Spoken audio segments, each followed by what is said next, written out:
शंख ध्वनि गूंज रही गगन में शुभ संकेत। श्री हरि का रथ बढ़ रहा संग लिए शुभ प्रणीत। हरे कृष्ण। द्वारका से प्रस्थान कर भगवान श्री कृष्ण अपने दिव्य रथ पर आरूढ़ होकर पांडवों के महल की ओर बढ़ रहे हैं। उनका रथ स्वर्णिम आभा से दैदीप्यमान है। घोड़ों की टापों की गूंज से दिशाएं गूंज उठी हैं और आकाश पुष्प वर्षा से पावन हो उठा है। भगवान का मुखमंडल सौम्यता और तेज से आलोकित हो रहा है और उनकी चतुर्भुजी मूर्ति दिव्य प्रभाव बिखेर रही है। जैसे ही श्री कृष्ण पांडवों के महल में प्रवेश करते हैं, धर्मराज युधिष्ठिर सहित पांचों पांडव आदर पूर्वक उठकर उनका स्वागत करते हैं। सभा में बैठे ऋषि मुनि, विद्वान और पवित्र आत्माएं श्री हरि के आगमन से आनंदित हो उठते हैं।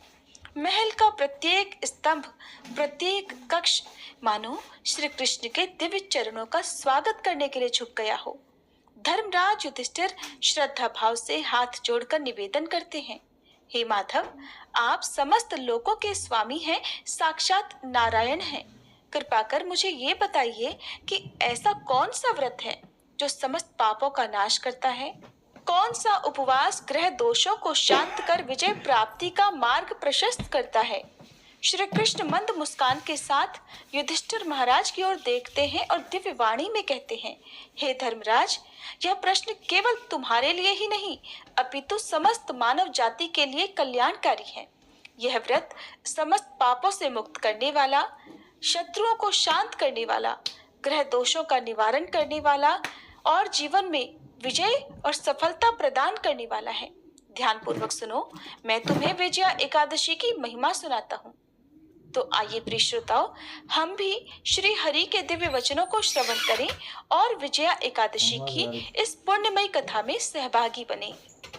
इस बार फाल्गुन मास के कृष्ण पक्ष की एकादशी तिथि प्रारंभ होगी 23 फरवरी दिन रविवार दोपहर 1:56 से और समाप्त होगी 24 फरवरी सोमवार को दोपहर 1:44 पर। क्योंकि रविवार को दशमी तिथि मिली एकादशी है, इसलिए इस बार केवल और केवल 24 फरवरी सोमवार को ही विजया एकादशी का व्रत रहेगा। समस्त गृहस्थजन और समस्त वैष्णवजन एकमात्र इसी दिन उपवास रखेंगे। विजया एकादशी व्रत का पारण यानी उपवास खोला जाएगा 25 फरवरी दिन मंगलवार को सुबह 6:56 से 9:08 के बीच में। अब सुनिए विजया एकादशी की कथा। पवित्र स्कंद पुराण में विजया एकादशी की महिमा का वर्णन इस प्रकार किया गया है। एक बार महाराज युधिष्ठिर ने भगवान श्री कृष्ण से पूछा, हे वासुदेव, फाल्गुन मास के कृष्ण पक्ष में कौन सी एकादशी आती है, कृपया आप मुझे बताइए। तब भगवान श्री कृष्ण ने कहा, हे युधिष्ठिर, एक बार कमल पर विराजमान श्री ब्रह्मा जी से देवर्षि नारद जी ने पूछा कि हे सुरश्रेष्ठ, फाल्गुन मास के कृष्ण पक्ष में विजया एकादशी आती है, उसका पालन करने से कौन सा पुण्य प्राप्त होता है, कृपया आप इस विषय में मुझे कुछ बताइए। तब ब्रह्मा जी ने कहा, हे नारद, सुनो, मैं तुम्हें एक कथा सुनाता हूँ जो सब पापों का हरण करने वाली है। यह व्रत बहुत प्राचीन और पवित्र है। ये विजया एकादशी राजाओं को विजय प्रदान करने वाली है। बहुत पहले जब राजा रामचंद्र 14 वर्षों के लिए वन में गए थे, तो पंचवटी में सीता जी और लक्ष्मण जी के साथ निवास कर रहे थे। वहीं से रावण ने सीता जी को हरण कर लिया। इससे श्री रामचंद्र जी को व्याकुलता हुई, दुख हुआ और वे सीता जी की तलाश में वे जटायु से मिले जो मरणासन्न था। उसके पश्चात उन्होंने वन में कबंध नामक राक्षस का वध किया। फिर सुग्रीव से मित्रता करके श्री रामचंद्र जी ने वानर सेना को संगठित किया। हनुमान जी श्री रामचंद्र जी की मुद्रिका लेकर लंका गए और सीता जी की तलाश करके वापस लौट आए। वहां से लौटते ही लंका दहन के पश्चात सुग्रीव से अनुमति लेकर श्री रामचंद्र जी ने लंका जाना निश्चित किया। सागर तट पर आने पर वे लक्ष्मण से कहने लगे, हे सुमित्रा नंदन, इस अगाध सागर में अनेक भयानक जीव जंतु हैं। इसे सुगमता से कैसे पार करें, कोई सा उपाय भी नहीं सूझ रहा। तब श्री लक्ष्मण जी ने कहा, महाराज, आप ही आदिदेव और पुराण पुरुष पुरुषोत्तम हैं। आपसे कुछ भी छुपाना असंभव है। इस द्वीप में प्राचीन काल से बगदालभ मुनि रहते हैं। पास में ही उनका आश्रम है। हे रघुनंदन, उन्हीं से इस समस्या का समाधान पूछते हैं। लक्ष्मण जी के कहे अनुसार प्रभु रामचंद्र जी मुनि बगदालभ के पास मिलने उनके आश्रम में गए। उन्हें सादर प्रणाम किया। तब मुनिवर ने पहचाना कि यही परम पुरुषोत्तम श्री राम हैं। तब उन्होंने अत्यंत आनंद पूर्वक उनसे पूछा, श्री राम, आपका आगमन किस हेतु हुआ? श्री रामचंद्र जी ने कहा, हे मुनिवर, रावण का संहार करने में यहाँ आया हूँ। कृपा करके ये सागर पार करने का उपाय बताइए। तब बगदालभ मुनि ने कहा, हे श्री राम, फाल्गुन मास के कृष्ण पक्ष की विजया एकादशी के पालन से विजय मिलती है। हे राजन, इस व्रत की विधि इस प्रकार है। दशमी तिथि के दिन सोने, चांदी, पीतल, तांबे अथवा मिट्टी के एक कलश की स्थापना करें। उसमें पानी भरकर पत्ते डालें। उस पर भगवान नारायण के स्वर्णमय विग्रह की स्थापना करें। फिर एकादशी के दिन प्रातःकाल उठकर स्नान करें। इसके बाद पुष्पमाला, चंदन, सुपारी, नारियल अर्पित करके उस कलश की पूजा करनी चाहिए। दिन भर कलश के सामने बैठकर कथा करनी चाहिए। साथ ही जागरण भी करना चाहिए। घी का दीपक जलाने से व्रत की अखंड सिद्धि प्राप्त होती है। उसके पश्चात द्वादशी के दिन नदी या तालाब के किनारे उस कलश की विधिवत पूजा करके वह कलश किसी ब्राह्मण को दान करना चाहिए। महाराज, कलश के साथ और भी बड़े बड़े दान करने चाहिए। हे श्री राम, आप इस व्रत का पालन कीजिए, इससे आपको विजय प्राप्त होगी। ब्रह्मा जी कहने लगे, हे नारद, मुनिवर के कहे अनुसार प्रभु श्री रामचंद्र जी ने विजया एकादशी का व्रत किया। उस व्रत के प्रभाव से श्री रामचंद्र जी विजयी हुए। हे पुत्र, इस व्रत के प्रभाव से मनुष्य को इस जीवन में विजय प्राप्त होती है और अक्षय परलोक प्राप्त होता है। तब भगवान श्री कृष्ण ने कहा, इस एकादशी का पालन अवश्य करना चाहिए। इसका महात्म्य सुनने से वाजपेयी यज्ञ का फल मिलता है। भगवान श्री कृष्ण ने धर्मराज युधिष्ठिर को समझाया कि ये व्रत जीवन में सुख, समृद्धि, शांति और विजय प्रदान करता है। तब युधिष्ठिर महाराज ने भगवान को प्रणाम कर कहा, हे मधुसूदन, आपकी कृपा से मैं इस व्रत की महिमा जान सका। अब मैं नियम पूर्वक करूंगा और सबको प्रेरित करूंगा। श्री कृष्ण ने उत्तर दिया, हे धर्मराज, जो भी श्रद्धा और विश्वास से इस व्रत को करता है उसे इस लोक में सुख और परलोक में वैकुंठ धाम की प्राप्ति होती है।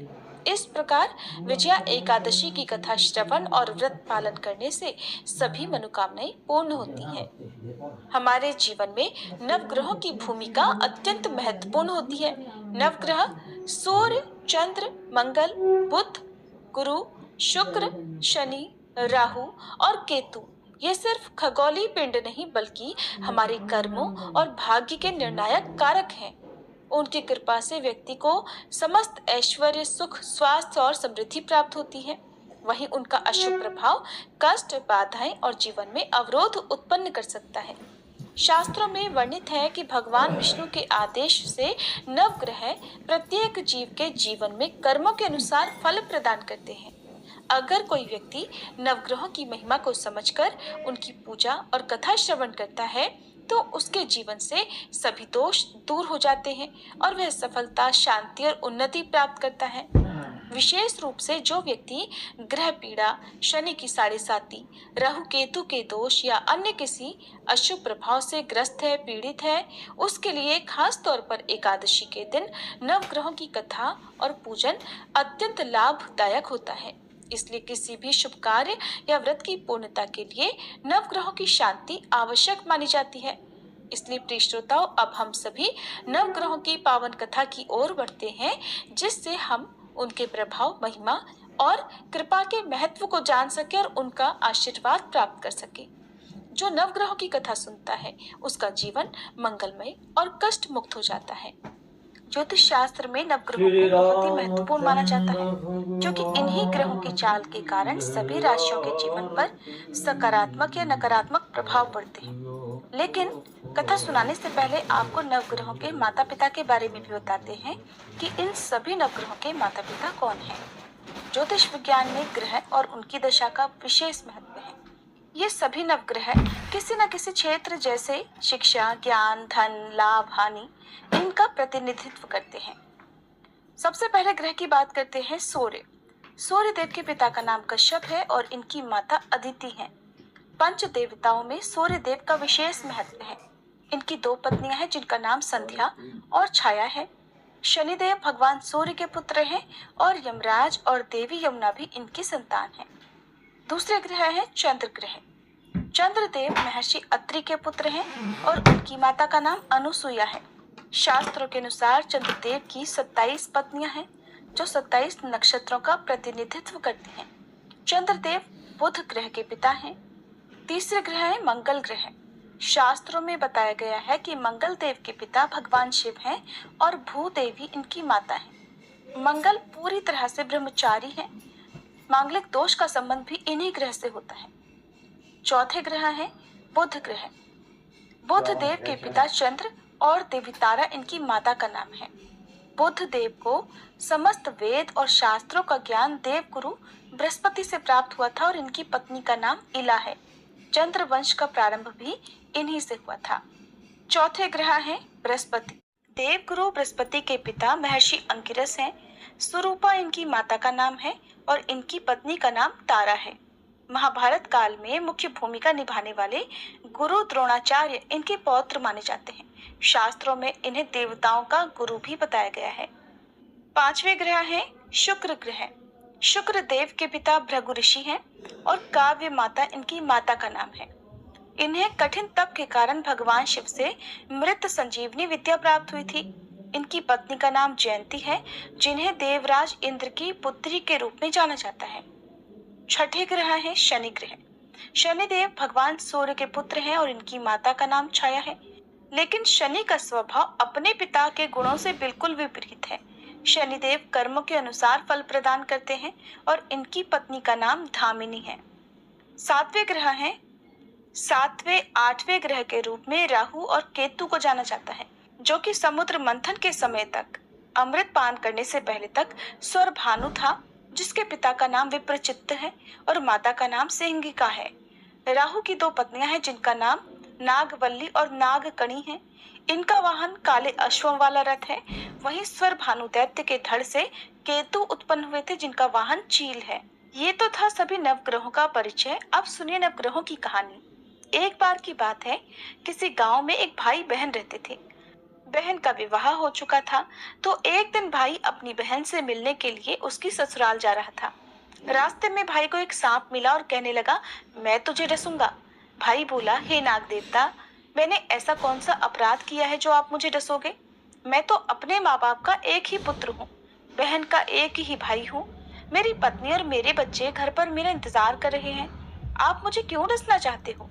तब वह सांप बोला, तुम्हारे 9 ग्रहों की दशा लगी है, इसलिए मैं तुम्हें डस लूंगा।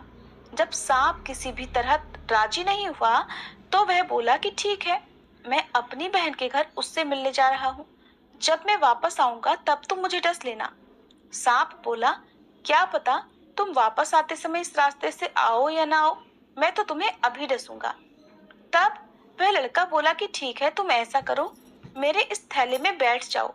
जब मैं अपनी बहन से मिलकर वापस आऊंगा तब तुम मुझे डस लेना। सांप ने उसकी बात मान ली और थैले में बैठ गया। लड़के ने ऊपर से बेलपत्र ढक दिए ताकि वह किसी को दिखाई न दे और फिर अपनी बहन के घर पहुंच गया। बहन उस समय 9 ग्रहों की कहानी कह रही थी। उसने भाई को आया हुआ देखकर भाई से कहा कि भाई तुम बैठो, मैं पहले 9 ग्रहों की कहानी कह लूं। तुम बैठो और मेरी कहानी भी सुनो। बहन ने कहानी कही, भाई ने कहानी सुनी। जीवों की, जानवर की, हाथी की, घोड़े की, कुत्ते की, बिल्ली की, भाई की, बहन की, घर के धनी की, बेटी जवाई की, देवरानी जेठानी की, सास ससुर की, संग की, सहेली की, सबके ग्रह शांत हो जाएं। घर चले 8 पग, आदमी चले 4 पग, सांप बिच्छू भंवरे सब आग में जले। ऐसे भाई को कहानी सुनाकर बहन खड़ी हो गई और भाई के पास रखे थैले को देखकर भाई से बोली, भाई थैले में क्या लाए हो? इससे पहले कि भाई कुछ कहता, उसने वह थैला खोलकर देखा तो बेलपत्र, केले और संतरे बन गए और सांप एक चमचमाता हुआ हार बन गया। जब हार पहनकर वह बहन बाहर आई तो बहन के गले में चमचमाता हार देखकर भाई बोला, बहन इतना कीमती हार तुम कहाँ से लाई हो? बहन बोली, भाई तुम ही तो लाए हो मेरे लिए। थैले में केले और संतरे के साथ हार भी तो था। भाई ने सुना तो हैरान रह गया और बोला, बहन उसमें हार नहीं बल्कि मेरी मृत्यु का सामान था। ऐसा कहकर उसने सारी बात अपनी बहन को बताई और फिर कहने लगा कि बहन ये तेरे ही 9 ग्रहों की कहानी का प्रभाव है जो वह सांप हार बन गया। अब ये हार तू ही रख ले। कुछ दिनों के बाद बहन के घर रहने के बाद जब भाई वापस चलने लगा तो बहन बोली, भाई तुम्हारे 9 ग्रहों की दशा लगी है, तुम घर जाकर भाभी से कहना कि वो 9 ग्रहों की कहानी कहे। ऐसा कहकर उसने अपने भाई को विदा किया। भाई जब अपने घर पहुंचा और जाकर अपनी पत्नी से बोला कि सुनो, हमारे नवग्रहों की दशा लगी है, हम नवग्रह की कहानी रोज कहा करेंगे। मैं कहूँगा और तुम सुनना, तुम कहोगी तो मैं सुनूंगा। फिर बोला, जाओ 1 लोटा जल का भरकर लाओ, साथ में चावल और चीनी के दाने भी लेकर आओ। उसकी पत्नी सारी सामग्री ले आई। कहानी कही, जीव की, जानवर की, हाथी की, घोड़े की, कुत्ते की, बिल्ली की, देवरानी जिठानी की, सास ससुर की, घर के धनी की, बेटी जवाई की, भाई बहन की, सबके 9 ग्रह शांत हो जाइयो। घर चले 8 पग, आदमी चले 4 पग, सांप बिच्छू भंवरे सब आग में जल जाइयो। सभी 9 ग्रहों को नमस्कार है। जैसे 9 ग्रहों की दशा भाई की उतरी वैसे ही इस कहानी को कहते सुनते और हुंकारा भरते सब की उतरे। सब पर 9 ग्रहों की कृपा बनी रहे। एक बार की बात है, एक गांव में एक बूढ़ी माई अपने बेटे और बहू के साथ रहती थी। बूढ़ी माई का नाम था सुखिया और उनके परिवार में उनका एक पोता और पोती भी थे। सुखिया के परिवार में सभी लोग हंसी खुशी रह रहे थे और उनका समय बड़े आनंद से बीत रहा था, क्योंकि बुढ़िया माई बहुत ही नित्य कर्म वाली थी, बहुत धार्मिक थी और वो हमेशा एकादशी माता का व्रत भी रखा करती थी। हर दिन नियम से तुलसी माता की पूजा करती, तुलसी माता में जल अर्पित करती, दीपक जलाती, आरती करती और परिक्रमा किया करती थी। ऐसे ही बुढ़िया माई के दिन आराम से बीत रहे थे। उनकी जो सखियां थी वो भी उनके पास बैठकर कथा कहानी सुना करती थी और अपना ज्ञान बढ़ाया करती थी। फिर एक बार की बात है, बूढ़ी माई अपनी सखियों के साथ बैठी हुई थी। उनके साथ उनकी हम उम्र उनकी सहेलियां भी बैठी हुई थी, जो कि संख्या में कुल 7-8 थी। वो पूरा समय आपस में बातें कर रही थी। तब उनमें से एक सखी बूढ़ी माई से कहने लगी कि सुखिया, हम सोच रहे हैं क्यों ना हम सब द्वारकाधीश चलें, और द्वारकाधीश की यात्रा करने का तो बड़ा मन हो रहा है। तो उनमें जितनी भी औरतें बैठी हुई थी, जो कि सुखिया यानी बूढ़ी माई की सखी थी, सब कहने लगी, अरे ये तो बड़ी अच्छी बात है, हमें अपने जीवन में द्वारकाधीश के दर्शन तो जरूर करने चाहिए। अब देर किस बात की, चलो हम सब द्वारकाधीश दर्शन करने की तैयारी करते हैं। अब उन सखियों ने उन बूढ़ी माई से भी पूछा कि बताओ बहन, क्या तुम भी चलोगी हमारे साथ द्वारकाधीश? उन सखियों में कुछ कम उम्र की भी थी, जो उन बूढ़ी माई को माई कहकर बुलाया करती थी। बुढ़िया माई का मन तो द्वारकाधीश की यात्रा करने का बहुत था, इसलिए बुढ़िया माई कहने लगी, सखियों मैं ऐसे तो नहीं बता सकती, पहले मैं अपने बेटे से पूछूंगी और फिर उसके बाद ही मैं आप लोगों को बता सकूंगी। अब बुढ़िया माई अपने घर आ गई। अब उनका जो बेटा था, जो कि नौकरी किया करता था, अब वो सुबह से शाम को नौकरी करने के बाद जब घर आता था, तो उस दिन जब वो घर वापस आया तो बुढ़िया माई के जो पोते पोतियां थी वो उनके लिए खाना लेकर गए। तो बूढ़ी माई ने उस दिन खाना खाने से इनकार कर दिया। कहने लगी, मैं आज खाना नहीं खाऊंगी, आज मेरा मन नहीं है। उधर जब बूढ़ी माई का बेटा खाना खाने लगा तो उसने अपनी पत्नी से पूछा, क्या माँ जी ने खाना खा लिया? क्योंकि वो हर दिन अपनी पत्नी से जरूर पूछा करता था। तब उसकी पत्नी कहने लगी, देखो जी, आज तो माई ने खाना खाने से इनकार कर दिया और कह रही है कि आज मेरा मन नहीं है। ये सुनते ही बूढ़ी माई का बेटा अपनी माँ के पास गया और जाकर कहने लगा, माँ क्या बात है, आज तुमने भोजन क्यों नहीं किया? तब बूढ़ी माई कहने लगी, बेटा आज मेरा बिल्कुल मन नहीं है। तो बेटा कहने लगा, माँ जी कहीं आपकी तबीयत तो खराब नहीं है? अगर कोई परेशानी है तो मुझे बताओ, मैं अभी आपको वैद्य जी के पास लेकर चलता हूँ। बूढ़ी माई कहने लगी, नहीं बेटा, मुझे कोई परेशानी नहीं है, तुम परेशान मत हो, बस मेरा मन तो द्वारकाधीश जी की यात्रा करने को कर रहा है। तब बेटा बोला, माँ खुलकर बताओ बात क्या है? तब बूढ़ी माई ने शाम को हुई अपनी सखियों के बीच की सारी बातें अपने बेटे को बता दी कि बेटा, मेरी कुछ सहेलियां द्वारकाधीश जी की यात्रा पर जा रही हैं और मेरा भी बड़ा मन कर रहा है कि मैं भी उनके साथ यात्रा पर जाऊं। माँ की इतनी बात सुनकर बेटा बोला, माँ जी, इसमें तो कोई बात नहीं है इतना सोचने की। मैं तुम्हारी यात्रा जाने का प्रबंध कर देता हूँ, तुम जरूर यात्रा पर जाना। अब तो बूढ़ी माई बेटे के मुंह से ये बात सुनकर बड़ी खुश हो गई और वह मन ही मन द्वारकाधीश जी का ध्यान करने लगी। फिर वो अपने बेटे से कहने लगी, बेटा, लेकिन मुझे एक बात की चिंता है। तो बेटा बोला, माँ बताओ ना क्या चिंता है। तो माँ बोली, बेटा, अगर मैं द्वारकाधीश की यात्रा के लिए जाऊंगी तो कम से कम 4-5 दिन तो मुझे लग जाएंगे वापस आने में। लेकिन उसके बाद जो आंगन में मेरी तुलसी माता रखी है उन्हें कौन सींचेगा, कौन उनकी पूजा पाठ करेगा, कौन उनकी आरती करेगा। तब बेटा बोला, माँ आप चिंता बिल्कुल मत करो, वो सारे काम आपकी बहू कर लेगी। मैं उससे बोल दूंगा, वो आपकी तुलसी जी की पूजा कर लेगी। अब सुनकर तो बूढ़ी माई निश्चिंत हो गई। फिर वो कहने लगी, ठीक है बेटा। और अगली सुबह बूढ़ी माई बहुत खुशी से द्वारकाधीश जाने की तैयारी करने लगी। बूढ़ी माई का बेटा इधर अपनी पत्नी से बोला कि सुनो भाग्यवान, मेरी माँ तो द्वारकाधीश की यात्रा पर जा रही है, इसलिए मेरी माँ के लिए तुम काजू बादाम के अच्छे से लड्डू बना दो ताकि रास्ते में मेरी माँ को कोई परेशानी ना हो। अब जो बूढ़ी माई की बहू थी वो मन ही मन सोचने लगी कि मुझे तो ये एक दिन के लिए भी मायके नहीं जाने देते, कहते हैं यहाँ पर सारा काम बिगड़ जाएगा। अब देखो अपनी माँ को 4-5 दिनों के लिए यात्रा पर भेज रहे हैं। चलो माँ जी दर्शन करने के लिए जा रही हैं, ये तो ठीक है, अब उनकी पूजा का काम भी ये मुझे सौंप कर जा रही है। बूढ़ी माई की बहू तो कुछ कह नहीं पा रही थी, लेकिन उसने मन ही मन एक साजिश रची। उसने अपने पति से तो कह दिया कि ठीक है, मैं माँ के लिए गोंद गिरी और बादाम काजू के लड्डू बना दूंगी और उन्हें एक डिब्बे में भरकर माँ जी को दे दूंगी। अब बेटा तो निश्चिंत होकर सुबह नौकरी पर चला गया। इधर घर में जो बूढ़ी माई की बहू थी उसने क्या किया कि जो तुलसी जी का गमला था उसमें जो तुलसी जी लगी हुई थी उसने तुलसी जी को जड़ से उखाड़ लिया और जड़ सहित उसे एक पीतल के डिब्बे में भर दिया और अपनी सासू माँ की थैली में रखकर दे दिया और कहने लगी, ये लीजिए माँ जी, इसमें गोदगिरी के काजू बादाम के लड्डू हैं, आप रास्ते में इन्हें खा लेना। और फिर बूढ़ी माई अपने बेटा बहू को आशीर्वाद देती हुई अपने तीर्थ यात्रा के लिए चलते समय अपनी बहू से कहने लगी, बेटी घर में मेरे पीछे तुलसी जी का ध्यान रखना। तो बहू बोली, ठीक है माँ जी, आप बिल्कुल निश्चिंत होकर जाइए। अब बूढ़ी माई ने तो आशीर्वाद की झड़ी लगा दी, खूब भर भर कर अपनी बहू को आशीर्वाद दिया और कहने लगी, बहू ने तो मुझे काजू बादाम के लड्डू बना कर दिए हैं। दूधो नहाओ पूतो फलो, लाखों में बैठो करोड़ों में उठो, दिन दूनी रात चौगुनी तरक्की करो। उनके मुंह से तो अपनी बहू के लिए आशीष फूट रहे थे और सौभाग्यवती रहो, मेरे बेटे का काम अच्छा चले। इस तरह के न जाने कितने कितने आशीर्वाद देती हुई बूढ़ी माई बहुत खुशी खुशी अपनी सखियों के साथ जा मिली। अब सारी सखियां और बूढ़ी माई द्वारकाधीश जी की पैदल यात्रा कर रही थी। यात्रा करते करते जब वह थक गईं, तो उन्होंने एक जगह देखा जहां पर वह विश्राम कर सकते थे।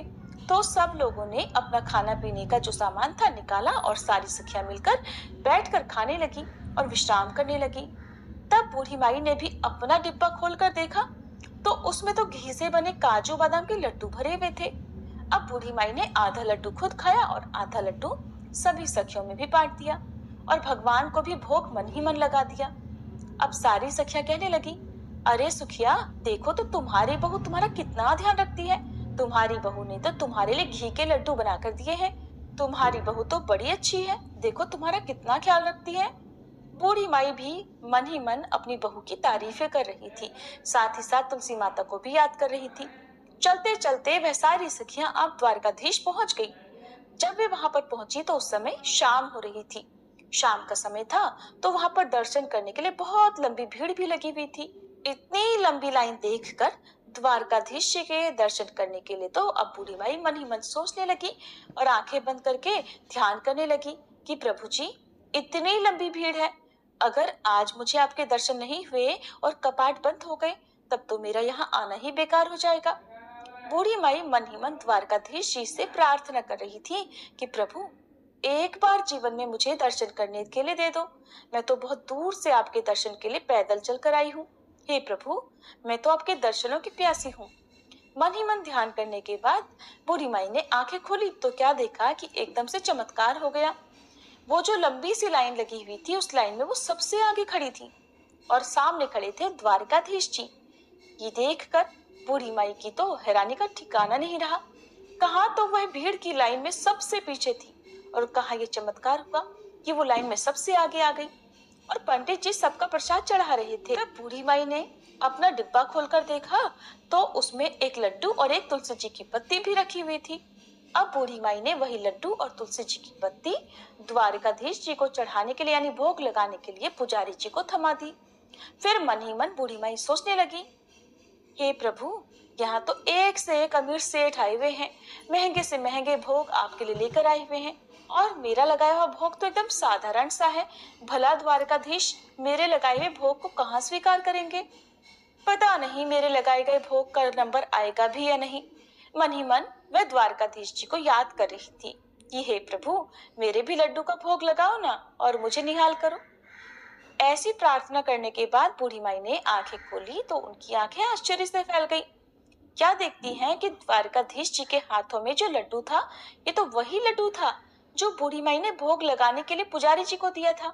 साथ में तुलसी जी की पत्ती भी थी जो ठाकुर जी के हाथ में थी।